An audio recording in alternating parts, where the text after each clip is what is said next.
Hi, I want to get you started on the assignment quadrilaterals and coordinate geometry. The first thing you have to do is plot the points. Go to graph, go to plot points. In here, go ahead and put the coordinates. So I'm going to put in 0, tab, 0 again, then plot. I'm not finished, so I don't want to click done. The next one is 3, 4, 3, then I'm tabbing, then 4. Plot that one. Next one, -1, 7.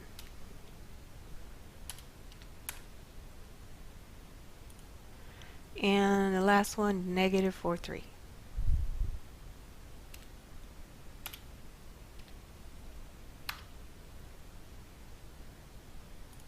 Now they're all plotted, so I can click done. Once you have them all plotted, this one appears a little hard to see. There, all fixed.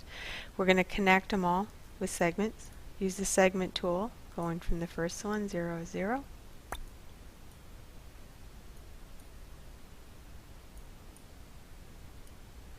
Okay? That's awfully pink. You can always change the color up here. Okay, first thing it's asking you are the length of all 4 sides. I need you to go ahead and use the distance formula. So here, I'm going to label these points. That's A, except I missed.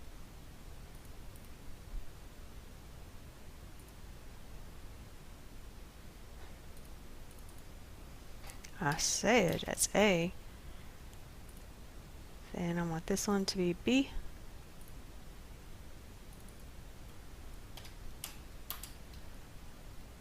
And this one to be C.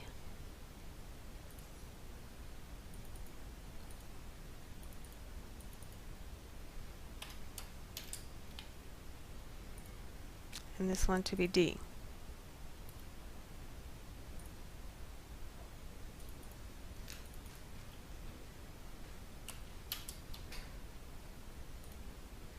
Okay, once you have them, we're going to go ahead and use the coordinates here in order to use distance formula. I'm going to have it go ahead and tell me what the coordinates are. This one, the other one, 0, 0 is too easy. I'm not going to bother. Okay, now you're going to use your calculator. So down at measure, down to calculate, the calculator pops up. You're going to use distance formula. So start with function down to SQRT for square root. Now you're going to open up another pair of parentheses. We can go 3 minus 0, arrow to the right, shift 6 and a 2 will square it for you, plus, open another set of parentheses. Now it's going to be 4 minus 0, arrow to the right, shift 6 and a 2 to square it for you. When it looks like this, go ahead and click OK, and there's the distance. I'm only getting the distance of this one to save time. So now we need the length of the diagonals, slopes of the diagonals, and all this. So first of all, let's make the diagonals. So we'll make one going from D to B. We already know that this is point 3, 4. We'll go ahead and get the coordinates for point D. Point D right here. So to find this one, again, you're going to have to use distance formula just like you did before. This time you're going to say function square root. Where is it? There it is. Not really different so far. 3 minus -4. Arrow right, shift 6 and a 2.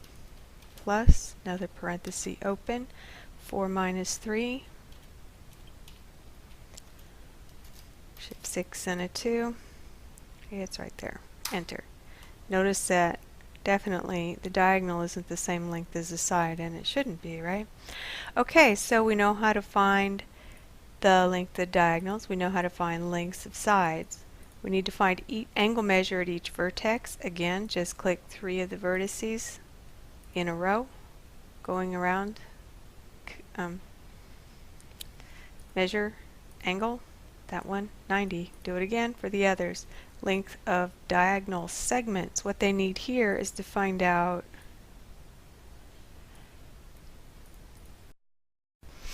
To find the length of diagonal segments, first of all you have to find the point of intersection between the two diagonals. By highlighting the two diagonals, you can go up to Construct and construct the intersection. This way you know that point is exactly there. Now you need to find the length from here to here and from here to here. Yes, you could use the distance formula. Let's go ahead and get those coordinates. But you could also just take that previous length, this one, and divide it by 2. You just go ahead to measure and calculate, then click on this value of that diagonal. It shows up in the calculator, divide it by 2, and now you know the length of that diagonal segment. To find the slopes of the four sides, you will use the slope formula and also use the calculator. Let's find the slope of AB. Go ahead and get the calculator out. As you probably recall, the slope formula has y2 minus y1, and that would be 4 minus 0, which is just 4, but we'll go ahead and put that in just in case anyone's unsure of that. Arrow to the right, put divide. Now your x's, 3 minus 0, that has to be in parentheses by the way, so put in your 3 minus 0. You can close your parentheses, hit OK, and there's that slope. To find the slopes of the diagonals, you use the same formula. The point of intersection I found simply by creating that intersection right there and then asking it what the coordinates are. Angle measure of the angles formed by diagonals are measured basically the same as you did here. Just click on, for me, D, J, A, and ask it to measure the angle. Huh, nice, huh? 90 degrees. Okay, once you've done all of these, you just fill in the table and answer the questions, and I think that should cover it for here. Have fun!